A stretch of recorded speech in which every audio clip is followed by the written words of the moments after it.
Закончили обвязку котельной, выполнили железом. Так, здесь у нас в дальнейшем будет идти подключение бани. Сейчас там бани нету, просто вода из земли закрыта, поэтому подключение теплого пола первый этаж, подключение второго этажа.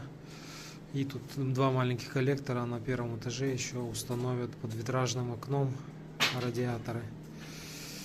Импульсный насос, который будет регулировать самостоятельно подачу воды в зависимости от того, как радиаторы на них термоголовки закрываются от достижения комнатной температуры.